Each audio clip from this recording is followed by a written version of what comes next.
Hello students. हाय। आज पुनः नए वीडियो में कल हमने बताया था आपको कि बहुत सारे हमने आपको लिखवाए थे क्रियात्मक समूह। और वो लिखवाए थे हमने आपको किस तरह से, वो हमने लिखवाए थे आपको वरीयता क्रम में लिखवाए थे। और संभवतः मुझे ऐसा है कि वरीयता क्रम के रूप में आपने उसे पढ़ लिया होगा। वरीयता क्रम के आधार पर ही जब बहुत सारे क्रियात्मक समूह होते हैं उनके नामकरण किस हिसाब से हम करते हैं, कैसे हम बता दें आपको। यदि यहाँ से स्टार्ट करें CH3 CH3 CH OH CH Cl और हमने लगा दिया COH। अब देखिए इसमें क्रियात्मक समूह लगे हैं अलग अलग, लेकिन अब जब कई क्रियात्मक समूह लगे होते हैं तो ना तो हमें मूलक देखना पड़ता है, सिर्फ देखना है क्रियात्मक समूह। और वह क्रियात्मक समूह देखना है जो वरीयता क्रम में सबसे ऊपर आता है। उस क्रमबद्ध तरीके से नीचे की ओर चलते हैं तो नीचे वालों को हमेशा हम पूर्वलग्न मानते हैं, और जो वरीयता क्रम में सबसे ऊपर होगा उसे हम अनुलग्न के रूप में लिखते हैं। तो अनुलग्न के रूप में तब लिखा जाएगा जब उसकी एल्केन श्रृंखला की हम गिनती करेंगे कितनी काउंटिंग है। तो सबसे पहले हमें अंकन वहीं से करना है जो वरीयता क्रम में सबसे ऊपर आता है। यहाँ से काउंटिंग करेंगे तो 1 2 3 4 और इसको 5 कर दो, चाहे इसको 5 कर दो। हमारी एक श्रृंखला में जब ये पूरे आ गए तो हमारे मूलक भी निकल आए और हमारे अन्य जो पूर्वलग्न क्रियात्मक समूह दिए हैं वो भी निकल आए। तो अब ये पता है जब एक या एक से अधिक मूलक या क्रियात्मक समूह लगे होते हैं तो उन्हें हम किस रूप में लिखते हैं, उन्हें हम अल्फाबेटिकल के रूप में लिखते हैं। तो अल्फाबेटिकल के रूप में जब इसे लिखेंगे तो सबसे पहले ध्यान रखना है जो क्लोरो है वो C से प्रारंभ होगा, OH को हाइड्रोक्सी पढ़ते S से प्रारंभ होगा, तो ये मूलक है M से प्रारंभ होगा। हम ये अलग से कहीं लिख लें और ये पता होना चाहिए किस नंबर पे हमें क्या लिखना है। तो सबसे पहले हम Cl मीन्स क्लोरो को लिखेंगे, तो यहाँ लिखेंगे 2 क्लोरो। ध्यान रखिएगा। फिर एक कामा आएगा दूसरा, चूंकि हमें लिखना है क्रियात्मक समूह जिसको हाइड्रोक्सी कहते हैं, C के बाद H आएगा, M तो बाद में आएगा। यहाँ लिखेंगे 3 हाइड्रोक्सी, लिखेंगे 3 हाइड्रोक्सी यानी 2 क्लोरो 3 हाइड्रोक्सी। और कामा लगा के 4 में लगा है हमारा मेथिल, तो 4 में लगाएंगे methyl group. 2 chloro 3 hydroxy 4 methyl. अब 5 में चूंकि पेंटेन बनता है तो हम पेंटेन लिखेंगे और 1 में लगा है ओइक अम्ल, 1 के साथ यहाँ जोड़ेंगे ओइक और अम्ल, क्योंकि हमने ये सबसे ऊपर वरीयता क्रम में आता है। इसको हमने क्या माना था, इसको हमने माना है अनुलग्न के रूप में, तो इसको अनुलग्न के रूप में ओइक अम्ल लिखा जाता है। तो यहाँ पे ओइक अम्ल हमें लिखना पड़ेगा, ये ध्यान रखिएगा। कोई मूलक लगे हम क्रियात्मक समूह उनकी काउंटिंग ऐसे ही करते हैं CH COH CH Br CH CH3 CH NH2 और CH Cl और यहाँ पर CH3।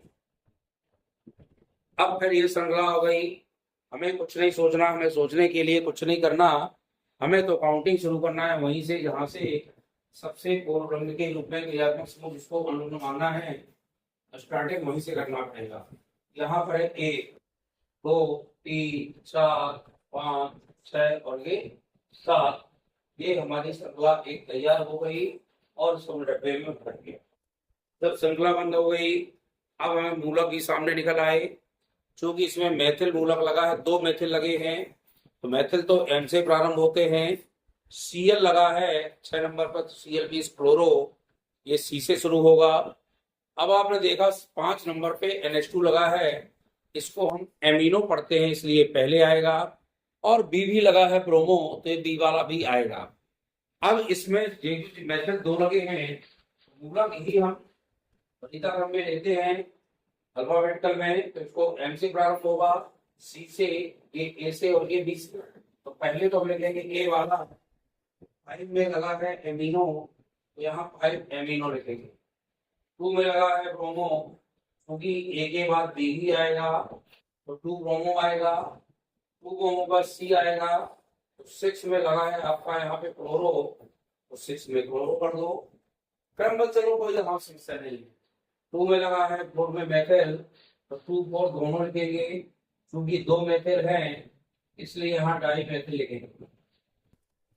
7 में क्या बनता है, हेप्टेन लिख दीजिए, फटाफट देखिए। और 1 में लगा है कोई अम्ल, तो यहाँ लिखेंगे 1 कोई अम्ल या 1 हेप्टेनोइक अम्ल। इस तरह से इसका नाम करेंगे। हमें यह देखना कितना लंबा है।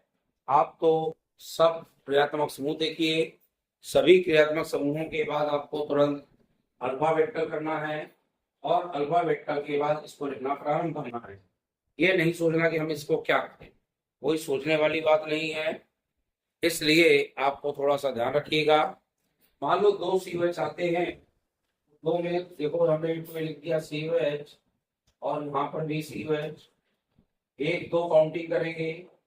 2 में क्योंकि एथेन बनता है एथेन लिखेंगे, 1 में भी कोई कम लगा है, 2 में भी कोई कम लगा है, 1 2 के बाद यहाँ क्या लिखेंगे, डाई कोई अम्ल, क्या लिखेंगे, डाई कोई अम्ल, क्योंकि 2 कोई लगे हैं इसलिए 2 के लिए डाई का प्रयोग करते हैं और यहाँ आएगा डाई कोई अम्ल। इस तरह से इसके नामकरण करते हैं। हमारा जो भी आपका आता है इसको ध्यान रखिएगा। CH3 CH3 CH2 CH C या OH कर दें, C डबल बॉन्ड O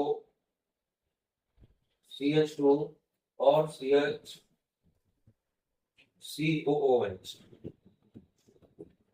अब देखिए क्रियात्मक समूह लगे हैं आपके, लेकिन सबसे आगे वरीयता क्रम वाला वही कमल लगा है, वही कमल से ही हमें काउंटिंग करना है।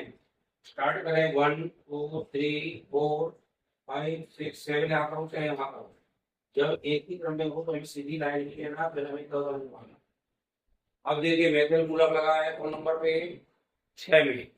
4 में क्या लगा है, OH मींस हाइड्रोक्सी लगा है। 3 में डबल बॉन्ड O मींस कीटो लगा है, उसको हम कीटो पढ़ेंगे। और कीटो के साथ ही हमें कोई अम्ल नंबर 1 पे लगा है तो उसको पढ़ना पड़ेगा और एल्केन श्रृंखला भी देखना है। स्टार्ट करें, सबसे पहले OH मींस हाइड्रोक्सी S से, कीटो K से और ये M से। पहले H आता है अल्फा वेक्टर में, फिर K आता है अपने M आएगा, सही है ना। और में क्या लिखोगे,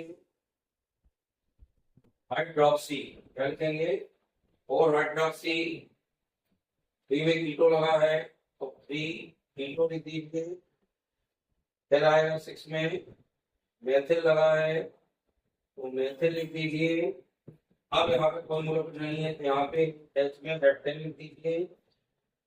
हेप्टेन के बाद 1 में लगा है वही, और यहाँ पे एसिड में लिख, आप हिंदी से भी लिख सकते हैं, क्या लिख सकते हो, और हाइड्रोक्सी 3 कीटो 6 मेथिल हेप्टेन 1 कोई अम्ल, इस तरह से इसको लिख लीजिए। और इनके नाम पर विभिन्न प्रकार के क्रियात्मक समूह आते हैं, तो इस प्रकार से हम करना शुरू करते हैं।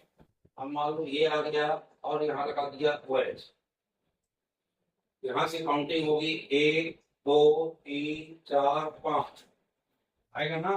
1 में OH लगा है यानी हाइड्रोक्सी लगा है, इसको हम और पढ़ते हैं, यदि सिंगल क्रियात्मक समूह होगा तो 5 में क्या बनता है, पेंटेन, तो यहाँ पे बनेगा 1 और 1 में लगा है आल, पेंटेन 1 आल या 1 पेंटेनॉल, इसको किसी भी रूप में लिख सकते हैं।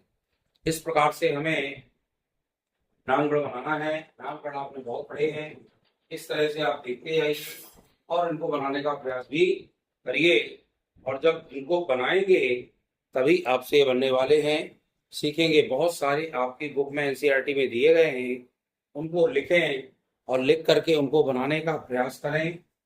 कहीं भी दिक्कत आए, ना बन रहा हो तो कमेंट करके हमसे पूछें, उसको फोटो भेजिए हमारे पास, नंबर लिखें, इस नंबर का सर समझ में नहीं आ रहा है वो हम आपको बताएंगे, या NCERT बुक का नंबर और पेज नंबर भेज देंगे तो मैं उससे देख के आपको बता दूंगा कि वो आपसे कहाँ पर समस्या आ रही है और क्यों दिक्कत कर रहा है।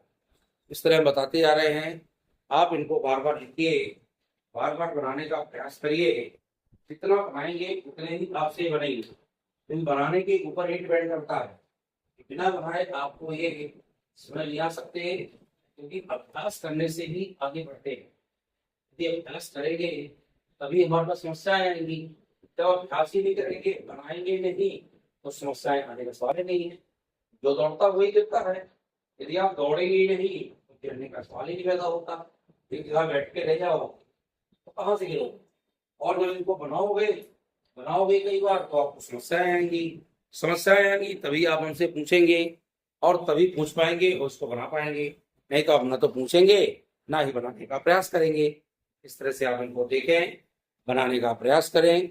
वीडियो अच्छा लगे तो लाइक शेयर करिएगा। नए स्टूडेंट चैनल को सब्सक्राइब करें। धन्यवाद।